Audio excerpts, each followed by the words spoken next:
ये टॉपिक रहेगा अपना आज का, देख लो भाई क्या लिखा हुआ है। अरे मेथड्स ऑफ चार्जिंग, एक न्यूट्रल बॉडी को चार्ज्ड बॉडी कैसे बनाएं। तो हमें 3 मेथड सीखने बेटा, पहला बाय फ्रिक्शन, दूसरा और तीसरा बाय इंडक्शन, ठीक है बेटा। अब इसमें सबसे पहले नंबर पे लेते हैं अपन फ्रिक्शन को, जैसा कि सीक्वेंस में लिखा हुआ है। इस मेथड में क्या होगा, अपने पास 2 मटेरियल होंगे, नाम देते हैं इनका ए और बी। अब अगर इन दोनों मटेरियल को, ध्यान से सुनना पहले तो, इन दोनों मटेरियल को अगर अपन रब कर दें, क्या कर दें, रब, ऐसे रब कर दिया, तो ऐसा हो सकता है कि एक बॉडी के इलेक्ट्रॉन जंप करके कहाँ चली जाए, दूसरी में चली जाए, ऐसा हो सकता है।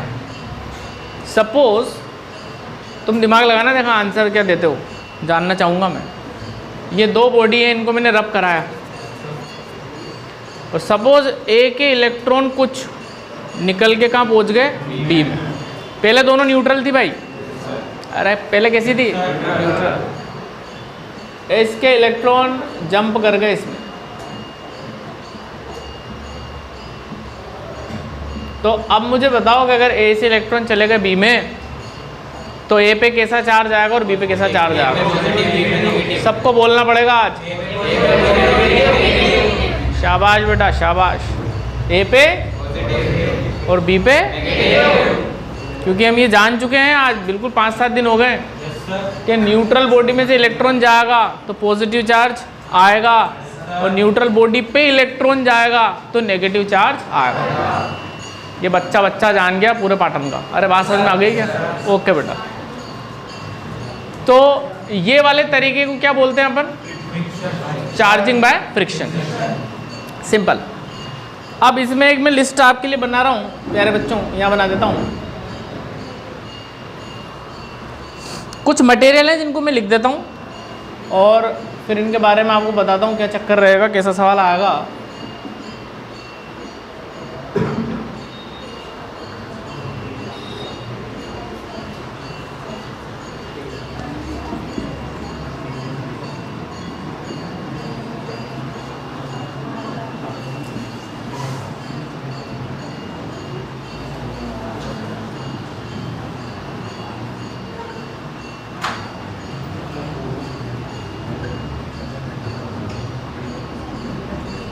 देखिए भाई, ये आपके पास लिस्ट है,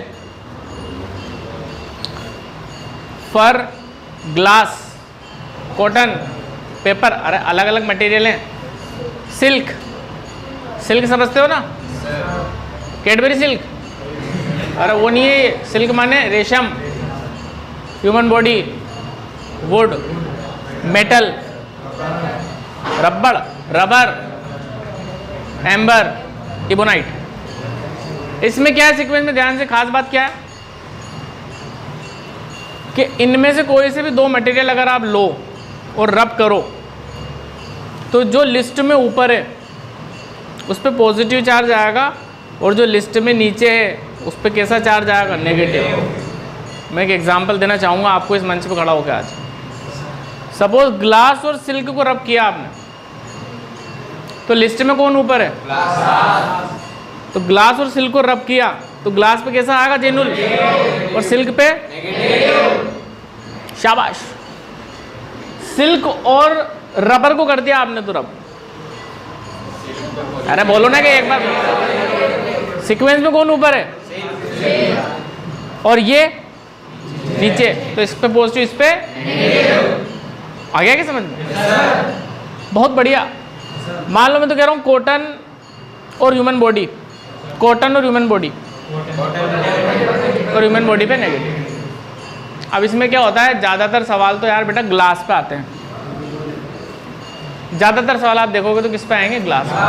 तो ग्लास तो बहुत ऊपर है लिस्ट में, देखो ना, ग्लास के ऊपर तो फरी है, तो आप याद रख लेना, मैं ग्लास को रब करेंगे अगर किसी से इनमें से, तो उसमें पॉजिटिव आएगा, बाकी पे कैसा आ जाएगा कुलदीप, नेगेटिव आ जाएगा। क्या बात समझ में आ गई क्या, पहले इतना लिख लेते, ज़्यादा हो जाएगा नहीं तो फिर, है ना बेटा। क्या बेटा,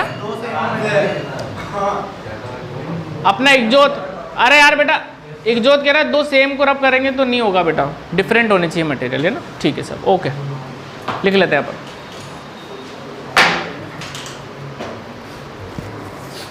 अब बेटा एक चीज़ और समझें इस टॉपिक में कि आखिरकार हुआ क्या ऐसे जो इलेक्ट्रॉन इधर से इधर जंप कर गए, थोड़ा सा उस पर ही बात कर लेते हैं। तो जब हम दो बॉडी को रब करते हैं तो फ्रिक्शन के अगेंस्ट मुझे कुछ वर्क करना पड़ता है। बॉडी में फ्रिक्शन तो होगा ना, फ्रिक्शनलेस थोड़ी होती बॉडी, फ्रिक्शन तो होता है। तो रब करने में फ्रिक्शन के अगेंस्ट क्या करना पड़ेगा, वर्क। उस वर्क से हीट बनेगी, यार ऐसे हाथ भी रब करोगे तो हीट बन जाएगी थोड़ी सी, और heat is a form of energy, और इलेक्ट्रॉन को कूदने के लिए क्या चाहिए, एनर्जी। तो बस वो एनर्जी ले लेगा और ट्रांसफ़र हो जाएगा। क्या बात समझ में आ गई क्या? इजी बात थी एकदम, है ना। ये था पहला तरीका आपका चार्जिंग का, सबसे आसान फ्रिक्शन। ये अपन ने बचपन में करा हुआ भी है, बलून को ऐसे रब कर देते हो तो वो चार्ज हो जाता है। अब दूसरे तरीके पे आते हैं अपन, बाय कंडक्शन। ये इसमें क्या होगा देखना भाई, बहुत ध्यान से सुनना, फिर लिखेंगे अपन बेटा, पहले नहीं, पहले आप सुनो तो उसके बाद में लिखूंगा एकदम। इसमें क्या होगा यार मेरे भाई के, एक बॉडी तो चार्ज्ड है, एक तो चार्ज्ड है और दूसरी कैसी है, न्यूट्रल।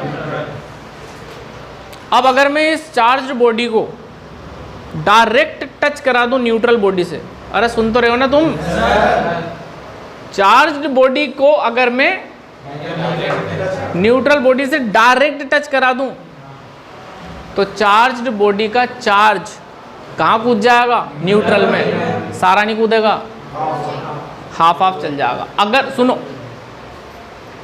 अगर दोनों बॉडी एक जैसी है शेप साइज में तो यार राकेश आधा आधा चार्ज बढ़ जाएगा। तो आफ्टर टचिंग क्या होगा, आधा चार्ज इसमें आधा चार्ज इसमें। इस तरीके को बोला क्या गया, डायरेक्ट टच करा दो आप, तो जाकर डायरेक्ट टच करा दो, चार्ज कूद जाएगा, बराबर बराबर बढ़ जाएगा। अगर ये मर गए, हाँ सुना करो ध्यान से, अगर दोनों बॉडी सेम साइज की है तो, आइडेंटिकल है तो, बस इतना ही था, आ गया समझ में? अच्छा लिखते हैं इसको।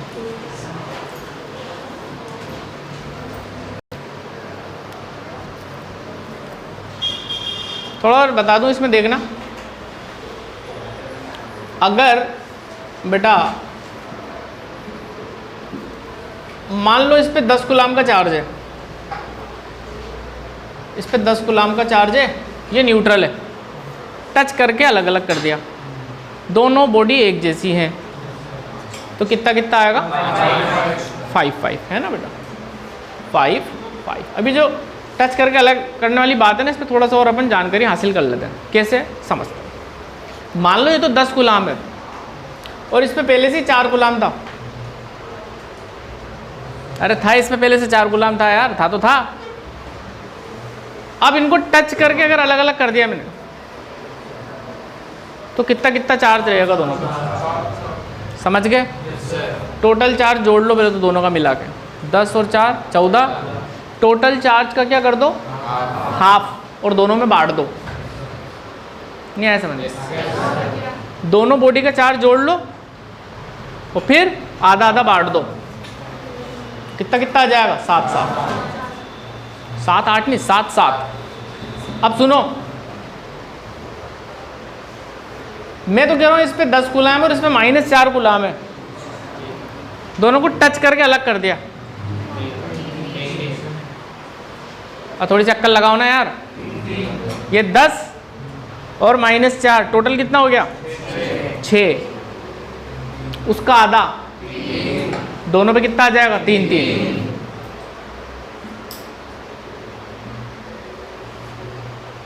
ठीक, अरे आ गया क्या समझ? चलो एक लास्ट क्वेश्चन, इस पे 10 और इस पे -10, दोनों ही न्यूट्रल हो जाएंगे। दोनों ही कैसे हो जाएंगे बेटा, न्यूट्रल। ये भी 0, ये भी 0। आया समझ में? अब अपने हिसाब से लिख लो 4-5 फोटो बना के, बिफोर टच आफ्टर। ये एग्जाम्पल दिया ना मैंने इसमें के, बना लो अपने मन से, ले लो 10, 4 कुछ भी ले लो ना यार। हाँ तो भर देते हो तुम, लेकिन कोशिश भी करना समझने की। अब कुलदीप ने मुद्दा उठा दिया कि आइडेंटिकल नहीं है, तो इसका भी इलाज बताते हैं फिर क्या करना होगा। मान लेते हैं यार बेटा कि 2 बॉडी है, इसकी रेडियस r है, इसकी 3r है, इसकी साइज 3 गुना बड़ी है, ठीक है। इस पे यार बेटा 10 कूलाम का चार्ज है और इस पे चार्ज नहीं है, न्यूट्रल है। अब मैंने इनको टच करके अलग कर दिया, तो अब 5-5 कूलाम नहीं आएगा दोनों को, क्योंकि साइज अलग अलग हो गई। समझ में आ रहा है कुछ? अगर साइज सेम होती तो कितना आता? 5-5।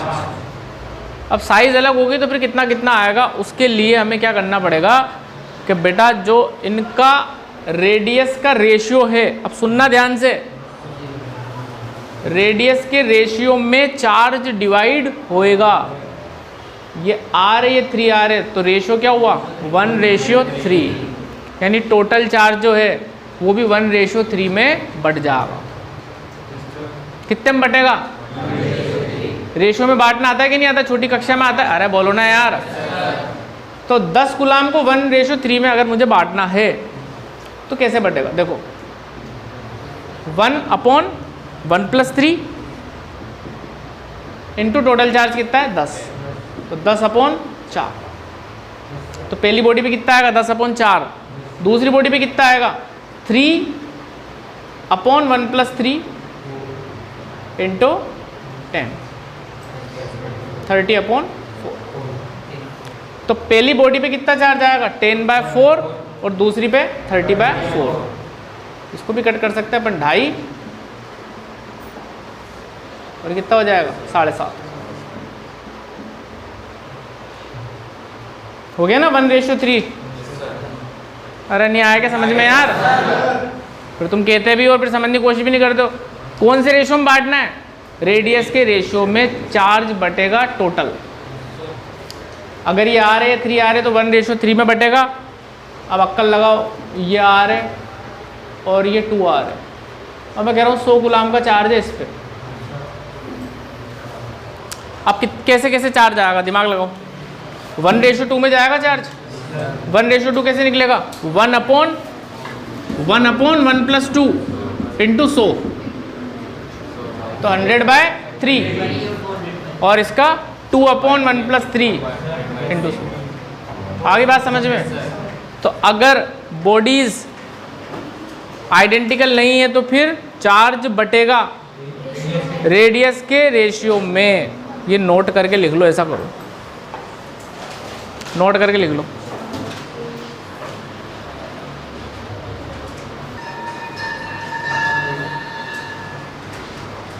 इधर समझना, ये थर्ड तरीका आ गया अपना, चार्जिंग बाय इंडक्शन। अब इसमें क्या होगा यार बेटा कि एक अपने पास मान लो स्फीयर है न्यूट्रल, वो ध्यान लगा लेना इस पर। इसको अपन ने एक स्टैंड पे लगा दिया, इंसुलेटिंग स्टैंड है। न्यूट्रल स्फीयर के पास में मैंने क्या किया, एक चार्ज्ड रोड लेके आ गया, पॉजिटिवली चार्ज्ड। जैसे ये स्फीयर है तो इसके बिल्कुल करीब जाके जमा दी मैंने पॉजिटिवली चार्ज रोड को। अरे इतनी बात समझ में आई क्या? टच नहीं कराना, टच करा देंगे तो क्या हो जाएगा? कंडक्शन हो जाएगा। अभी टच नहीं कराना, बिल्कुल बाजू में रखना है अपन को इसे। अच्छा, ऐसा करने से क्या होगा थोड़ा सा अपन अंदाजा लगा दें, क्या होना चाहिए। ये पॉजिटिवली चार्ज रोड को मैं ऐसे जमा दी यहाँ पे।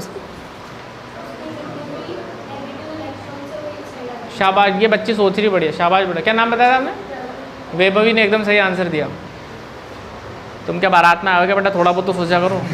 इसके जो इलेक्ट्रॉन्स हैं वो इस पॉजिटिव चार्ज से क्या होंगे? अट्रैक्ट होंगे, तो इलेक्ट्रॉन इधर खींचे चले आएंगे। सुनो एक मिनट, अरे बात पूरी नहीं हुई है, फिर रुक तो जाओ। तो इसके इलेक्ट्रॉन जो रेंडमली थे वो इस पॉजिटिव की वजह से क्या आ जाएंगे, अट्रैक्शन में आ जाएंगे और यहाँ आके जमा हो जाएंगे।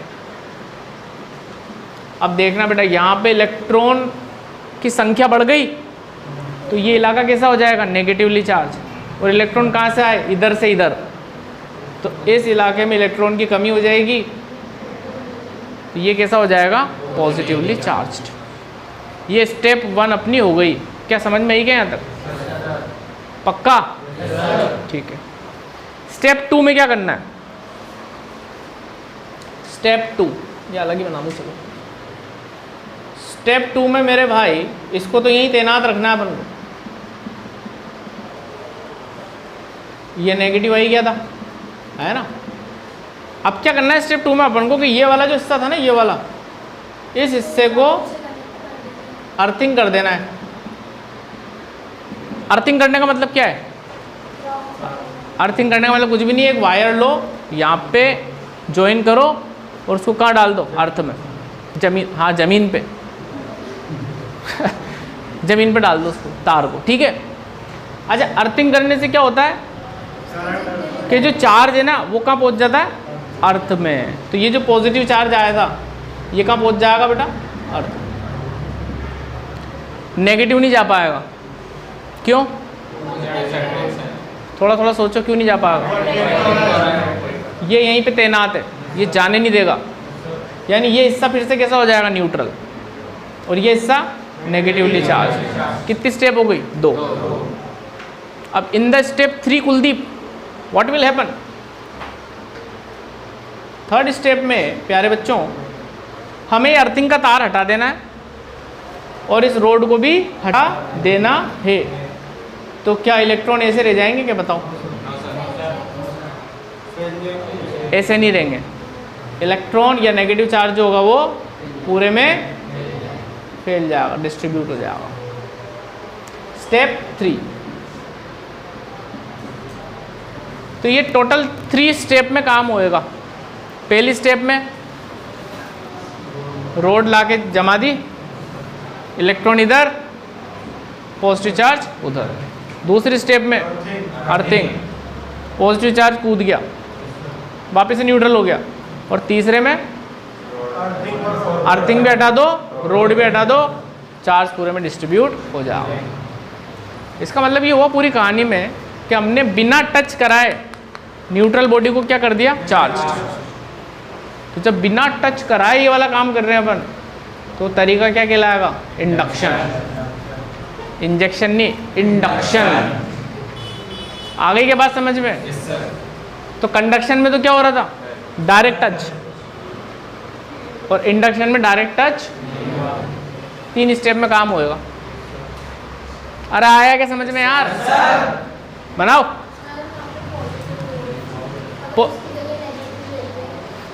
यार बेटा वैभवी ने एक बात पूछी कि सर आपने पॉजिटिव रोड ली, ये बात पसंद नहीं आई, हम तो नेगेटिव लेंगे। ये बिल्कुल सही बोल रहा है, ठीक कहानी उल्टी हो जाएगी बेटा। ये नेगेटिव होगा, अक्ल लगाओ, ये नेगेटिव होगा तो ये इलाका कैसा हो जाएगा, और ये इलाका फिर अर्थिंग करेंगे तो नेगेटिव कूदेगा और ये पॉजिटिव फैल जाएगा। बस इतनी सी तो बात है। अपोजिट होएगा, very good Vaibhavi, opposite nature का चार्ज डेवलप होएगा। बनाओ फोटो इसी बात पर, पूरी नहीं हुई। इसमें सुनना, ये जो लास्ट में चार्ज आया ना इस पे बॉडी पे, इसको हम बोलते हैं बेटा इंड्यूस्ड चार्ज। क्या बोलते हैं बेटा, इंड्यूस्ड चार्ज। अभी रुक जाओ, एक साथ लिख लेना। अरे रुक जाओ तुम, क्या यार तैयारी बैठ रहते हो क्या, रुक जाओ, बात तो पूरी कर लेने दो। और ये जो रोड थी जिसकी वजह से उसमें चार्ज आया, उसका भी नाम है इंड्यूसिंग चार्ज। अभी फिर लिखने मत लग जाना, टाइम दूंगा तुम्हें। इंड्यूसिंग चार्ज, ये तो इंड्यूसिंग चार्ज है, और जो लास्ट में उस बॉडी पे आ गया वो क्या है, इंड्यूस्ड चार्ज। आप एक चीज़ याद रखना हमेशा कि इंड्यूस्ड चार्ज कभी भी इंड्यूसिंग चार्ज से ज़्यादा नहीं हो सकता। मान लो 10 कूलाम है प्लस का, तो ये -12 कूलाम कभी भी नहीं हो सकता। भाई इंड्यूस करने वाला ही 10 है, तो ये 12 कैसे हो जाएगा? यार तुम्हारे पास 10 रुपये ही हैं, तुम 20 रुपये उधार दे दोगे किसी को? नहीं दे पाओगे। तुम्हारे पास ही 10 है, 20 कैसे उधार दोगे? हाँ 10 रुपये हैं और किसी ने 5 रुपये उधार मांग लिए तो दे सकते हो, 8 भी दे सकते हो, तो ज़्यादा मुसीबत में आ जाए तो 10 के 10 भी दे सकते हो, लेकिन 10 से ज़्यादा तो नहीं दे पाओगे।